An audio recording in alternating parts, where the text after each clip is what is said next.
Welcome to the AI Hustle Podcast, the podcast where we break down the latest in AI news, tools, and interview experts helping you hustle and do more using AI. If you've been following the podcast for a while, you'll know that over the last 6 months, I've been working on a stealth AI startup. Of the hundreds of projects I've covered, this is the one that I believe has the greatest potential. So today I'm excited to announce AIBox. AIBox is a no-code AI app building platform paired with the App Store for AI that lets you monetize your AI tools. The platform lets you build apps by linking together AI models like ChatGPT, Midjourney, and 11 Labs. Eventually will integrate with software like Gmail, Trello, and Salesforce, so you can use AI to automate every function in your organization. To get notified when we launch and be one of the first to build on the platform, you can join the waitlist at aibox.ai. The link is in the show notes. We are currently raising a seed round of funding. If you're an investor that is focused on disruptive tech, I'd love to tell you more about the platform. You can reach out to me at jaden@aibox.ai. I'll leave that email in the show notes. Welcome to the AI Chat Podcast. I'm your host, Jaden Schaefer. Today on the podcast, we have the pleasure of being joined with Victor Pereboom, who is the co-founder and CTO at UbiOps, which enables data scientists and engineers to very quickly turn algorithms into scalable, robust, and secure end-to-end applications without requiring knowledge to set up cloud infrastructure, microservices, automated scaling, or DevOps practices. So super excited to have you on. Welcome to the show today, Victor. Yeah, thanks. Great to be here. Super excited. Now, so a question I wanted to kind of kick this off with is I'm wondering if you can give us a little bit about your background. First off, my question would be like, did you always know you were interested in AI into this space? Was this something you kind of found throughout your career journey? Walk us a little bit through your kind of journey that brought you here. Sure. So my interest in AI and data science started probably about like more than 10 years ago. I was still at university, studying aerospace engineering at the time, did a lot in autonomous control. And there is a lot of, it's the more like computer science, data focused side of aerospace, I would say. Okay. And it was around the time that big data became kind of a topic and more people started exploring what's possible with machine learning and those techniques. And I don't know, I've always been interested in more like software and computers and all that. So just out of curiosity, I started diving into the topic and it just stuck with me. Like, this is really powerful technology. So I started also including kind of courses and things and just reading up on what's happening on data science and AI and big data back then and how it could be applied to what I was working on university. And later that that kind of kindled my interest in the subject. And later I got the opportunity. I was more kind of well versed on the topic then, and had the opportunity with a friend from university to kind of start a company in the space, and we started actually working on a different like range of topics, like solving machine learning problems for customers, and especially around the topic of predictive maintenance, which is really cool because based on data like IoT, sensor data, all that stuff, you can kind of predict if any like the device or component or something is going to break down at some point, if there are any failures and things. We did a lot of that work in railway infrastructure and trying to predict failures there. So it also was solving a big problem back then. So that was really, really interesting to work on. And from there we started building a company around it. Was more like professional services consultancy in the space, and also trying to productize the things we were developing. So productizing the AI solutions we were building, like the different predictive maintenance models we were developing. And we just ran into the issue over and over again of like, hey, we need some kind of standardized infrastructure to kind of take the models, which were basically just like pieces of Python code, right, with like statistics and everything in it. And how do we actually like turn these into working like live application that we can sell and that we can sell to people and sell to the businesses that need them? Because that's eventually what they were going to use, right? So Right. that was kind of the type of applications that we're going to use in the field. Not just we couldn't just like ship the model and say like, okay, good luck, and our work is done. But we Right. needed something. Yeah. So let's say for predictive maintenance, let's say that the end users of the application were more like the actual engineers who knew everything about the railway infrastructure, but not much about data science and AI. So they needed something they could, like uh, show them on an iPad when they were out there and just see what was going on. But to get that whole system up and running and working, we needed to host our AI models, let the data flow through them, and put that entire also IT side and cloud infrastructure in place. And for every application we were building and for every customer we were engaging with, we had to do the same thing over and over again. So that's how we started kind of building that AI machine learning serving infrastructure that we now turn into a product and a company. That's incredible. That's super Yep. fascinating. And That so was that was a very long intro, by the way. I just realized yeah, this. well, I love it. You gave the Sorry whole about that. story. Yeah. So kind of diving into that a little bit and kind of what that looked like at the beginning. Um, what were some of your first steps when you decided you wanted to make UbiOps? Was this something that you had, kind of been working on some of this technology in the background and it was kind of a natural launch? Were you seeing some of these issues and you're like, okay, we need to like make something completely brand new? Um, how did that Yeah. partnership go with your co-founder? What did that kind of look like?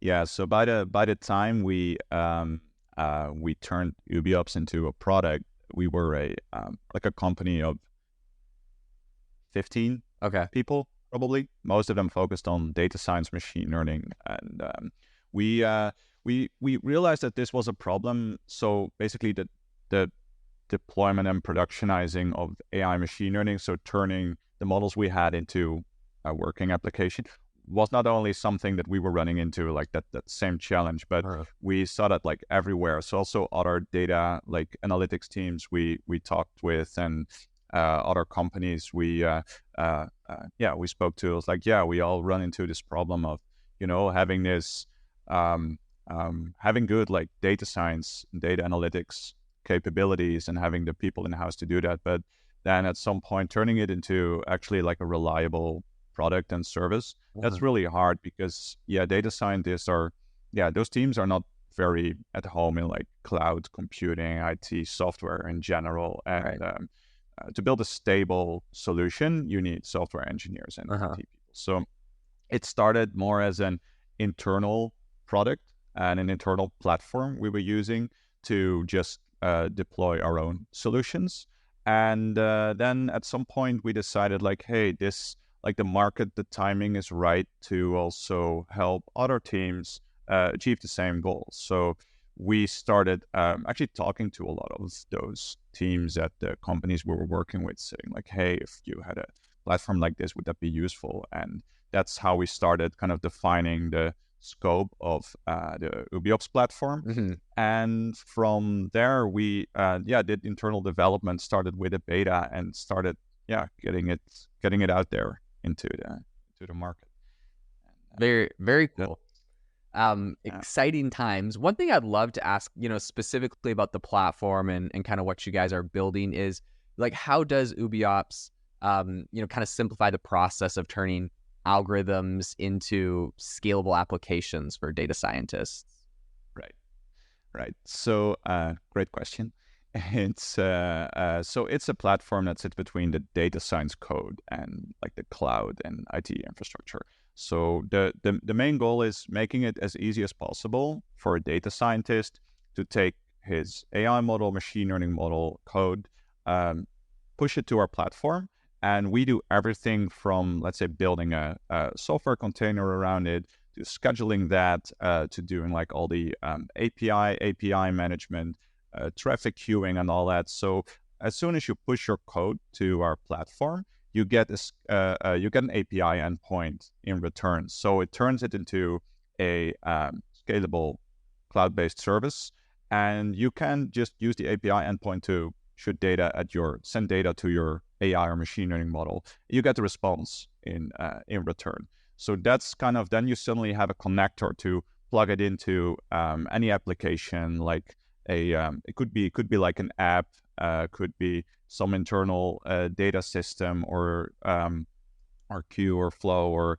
whatever backend you're using. So suddenly it becomes scalable. Your AI model becomes a scalable service that lives in the cloud, or at least in UbiOps, which can run in the cloud or can run on premise too. But making that step suddenly very easy makes it suddenly that as a data science team, you can build and ship AI products and solutions much faster than you could before. Because before there was always this really, especially at larger organizations and companies, there was this really awkward handover between data team and IT teams, like, hey, we developed those models, we need to run them. Can you help us out running this in the cloud? And then suddenly things start to become really kind of messy in a way.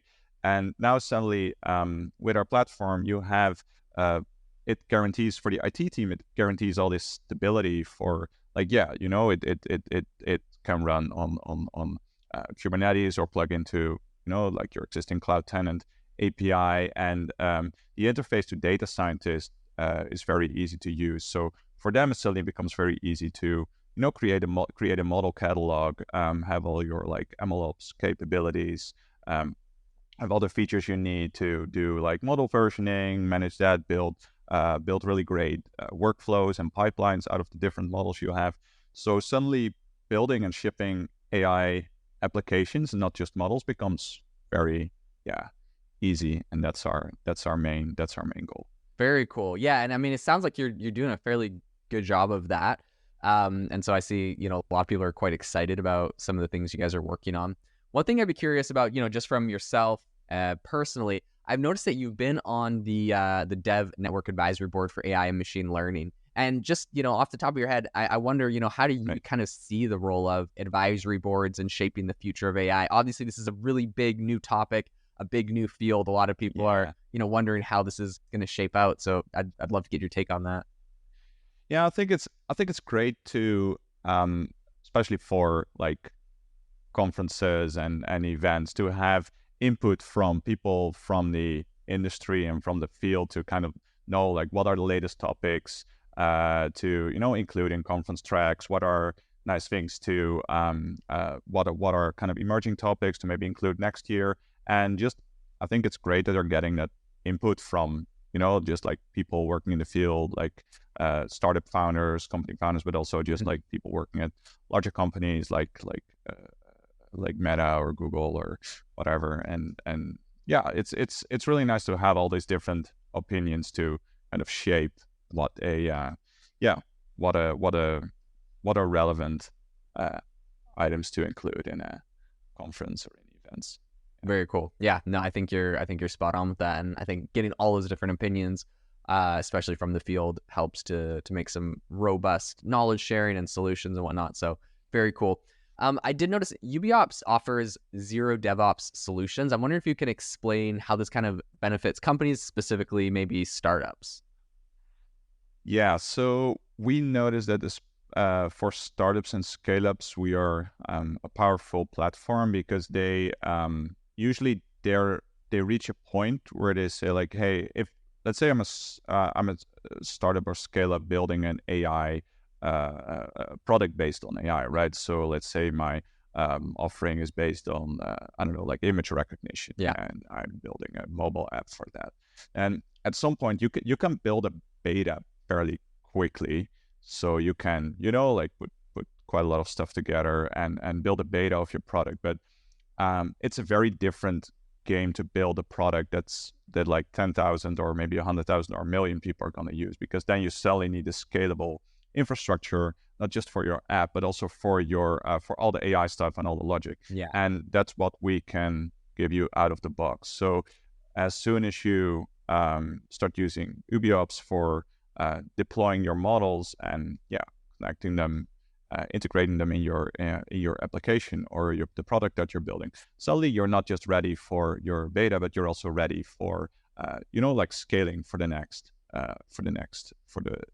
future, basically. And you don't have to refactor your whole infrastructure and backend. It saves a lot of DevOps and engineering resources, but it also speeds up your time to market. So suddenly you can ship products much faster.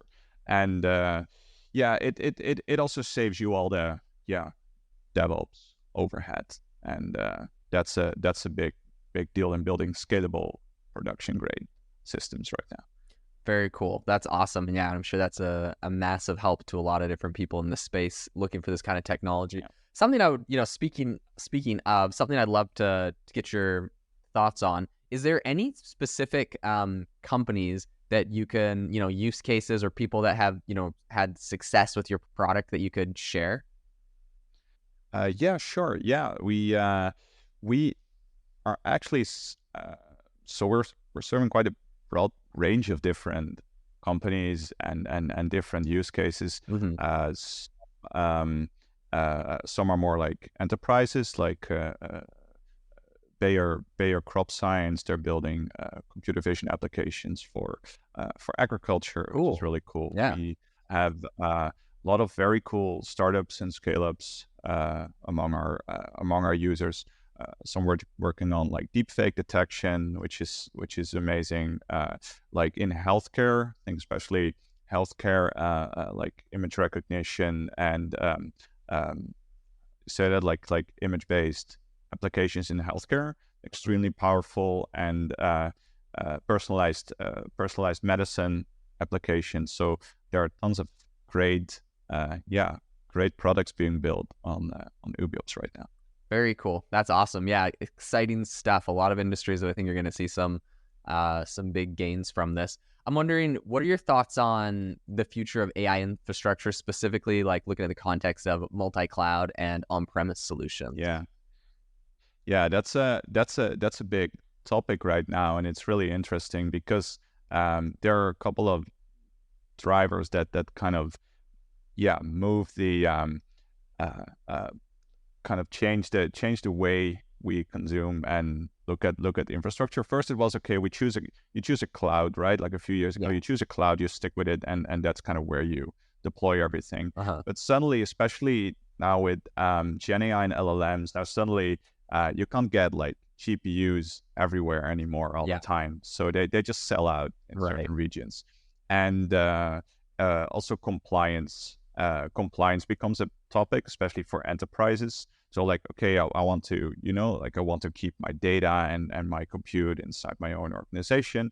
So suddenly you have all these different kind of demands for like where stuff should run and how you deal with compute. So that really drives the adoption of hybrid cloud and multi-cloud infrastructures. So there are companies that say like, I want to, like use my own infrastructure for because maybe you bought some like GPUs and have them in your office or in a data center. It's like, I want to use that for training, but I want to do inference in the cloud because it scales better. Yeah. So then, but you want to control it from one control plane and one interface. Mm-hmm. So we also started.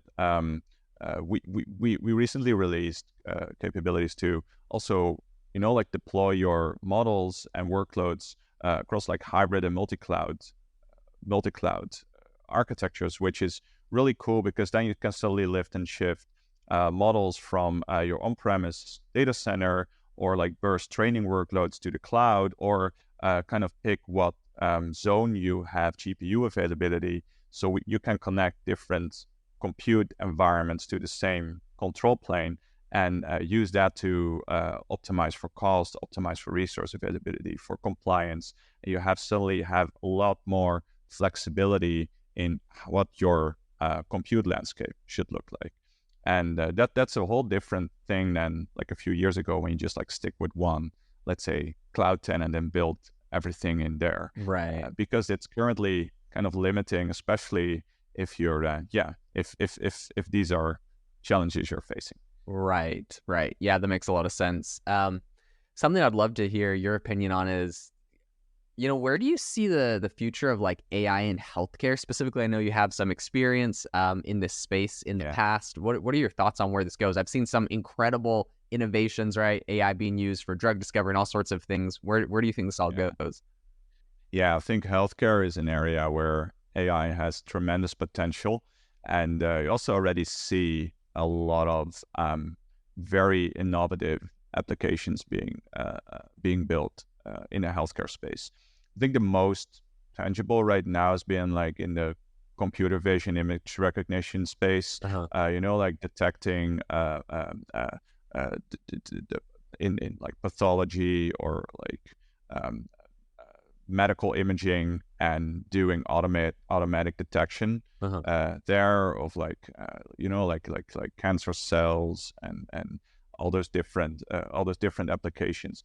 I think those are those are actually yeah, they perform really well, and I think it's really maturing field. The tricky thing in healthcare is the sensitivity of the data, Right. actually, and that's been a thing for a long time now. So data is usually, it sits in different silos. It's hard to kind of break them down, especially when you like for imaging. It's quite straightforward because there's a data stream from a machine, and you pass it through an image recognition model, which can also run on premise. But especially if you want to combine large bodies of data for more advanced machine learning tasks, let's say, patient files and things, then it suddenly becomes very tricky. But there's a lot of potential there.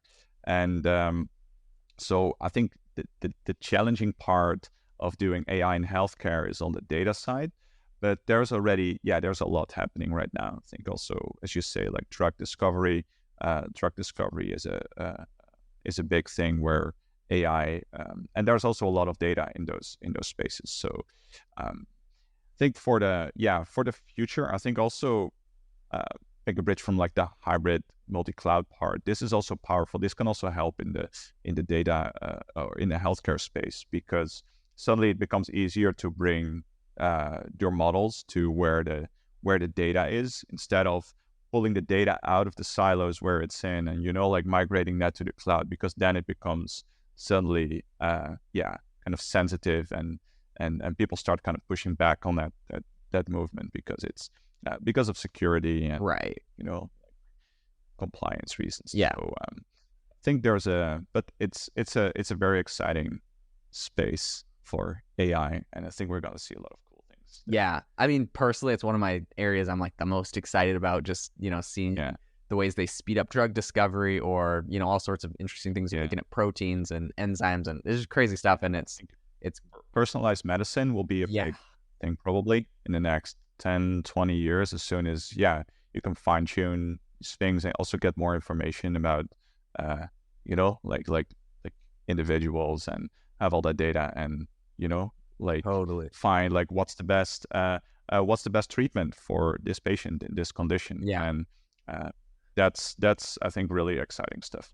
Totally. I think it's going to, we're going to look back on the time, give maybe 5, 10, 15, 20 years. We'll look back on the time when everyone took the same pill or had the same treatment as like the Stone Ages, right? Everything's going to be personalized. You're going to run biometric scans on your body and your DNA and all sorts of things, and things are going to be like custom to that. So it'd be super exciting. I would love to get from you a piece of advice to aspiring AI experts, machine learning, people going into the field. What's a piece of advice you feel like you could give them? Oh wow!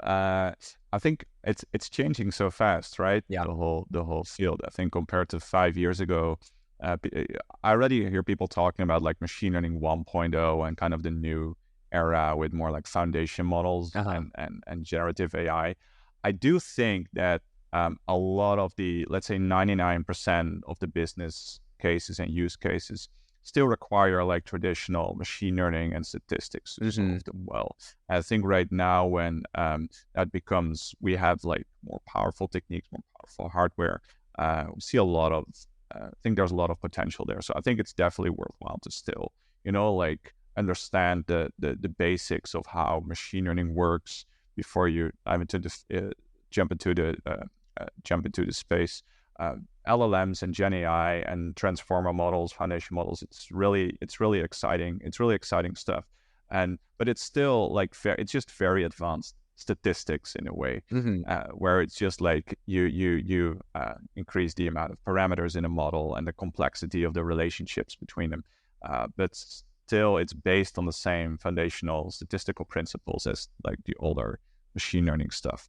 So it depends a bit on what you want to do. I still think there's a lot of right now everyone is looking at Gen AI and LLMs and looking like, okay, let's see what we can do with this and how it can be applied. But that will kind of that's like we're on the top of the hype curve right now, so that will also become a bit more like quiet in a way. And then I think it also helps kind of boost the potential for more traditional machine learning and approaches where there's still a lot of ground to cover and a lot of cool business cases to solve and actually turn into applications and products to make this world a little better. So I think as aspiring data scientist, it will be it's good to have an idea of like the foundations and principles of how all this stuff works, but eventually when you work at a company, it's about solving a business case in the right way. So whatever technique works, usually the best. But I've seen the past that sometimes just like a linear regression can get you quite far. But right now, I think there are tons of exciting opportunities with transformers and LLMs, and we haven't really figured out all the applications yet. So there's a lot of exciting stuff to do there. Very cool. Yeah, there's so much to come. So much has already happened. So much more to come.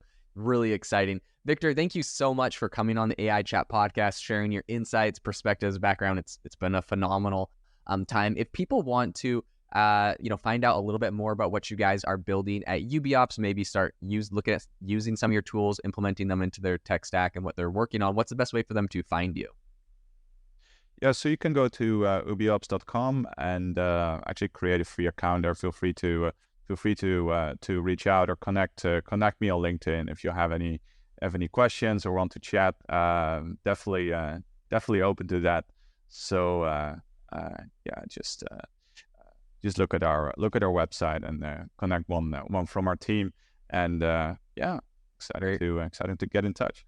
Very cool. And to the listeners, I'll leave a link to UbiOps in the show notes so you can go check it out there. But once again, thank you so much for coming on, Victor. To the listener, thank you so much for tuning in to the AI Chat podcast. Make sure to rate us wherever you get your podcast. If you are looking for an innovative and creative community of people using ChatGPT, you need to join our ChatGPT creators community. I'll drop a link in the description to this podcast. We'd love to see you there, where we share tips and tricks of what is working in ChatGPT. It's a lot easier than a podcast, as you can see screenshots, you can share and comment on things that are currently working. So if this sounds interesting to you, check out the link in the comment. We'd love to have you in the community. Thanks for joining me on the Open AI podcast. It would mean the world to me if you would rate this podcast wherever you listen to your podcasts, and I'll see you tomorrow. Thanks for tuning in to the AI Hustle podcast. If you could do us a massive favor, we would really, really appreciate it if you could leave us a review wherever you get your podcasts. This helps people find the podcast. It helps people know this is a good place to go. And we would really, really appreciate it, as it helps us continue to bring on incredible guests and share incredible content for you to listen to.